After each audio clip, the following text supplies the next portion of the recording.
This video is the first part in a series of 4 lectures on the working of the backpropagation algorithm.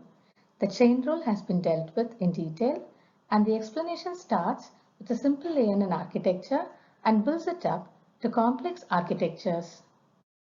Some of the assumptions made in this video are that the problem being addressed is a regression problem. That is, we are predicting real numbers. To solve the problem of regression, where the weights are updated using gradient descent, the squared loss function has proven to be a good loss function. For the purpose of explanation, the logistic function is taken as the activation function. The weights and bias are updated using stochastic gradient descent with eta as the learning parameter. To update the weights, we find the gradient of the loss function with respect to the weight to be updated. The same explanation holds for the bias. The training set we have considered has one feature x and the output expected is given by t.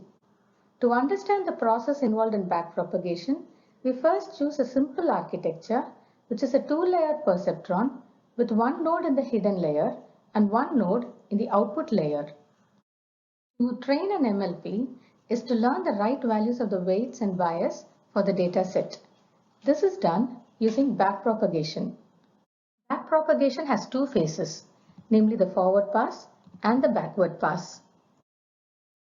Follow the notations for easy understanding. I is the input node, H is the hidden node, O is the output node, the weight between I and H is WIH, the weight between H and O is WHO, the bias at H is BH, BO is the bias at O, the value at the input node is X.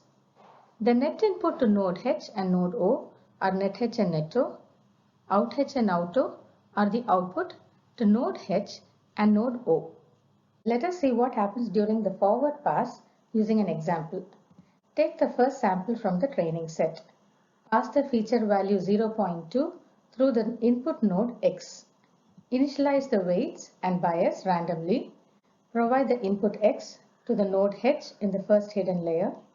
Calculate the net input to the hidden layer by multiplying the input X and the weight from node I to node H given by WIH and add the bias BH to it. Pass the net input net H to the sigmoid activation function and the output of the sigmoid is out H. In the same manner, the net input net O and the output of the output layer out O are calculated. The output of the output layer is the predicted output. As seen in the example, the output expected as given in the training set is 0.3, but the output of the ANN is 0.56.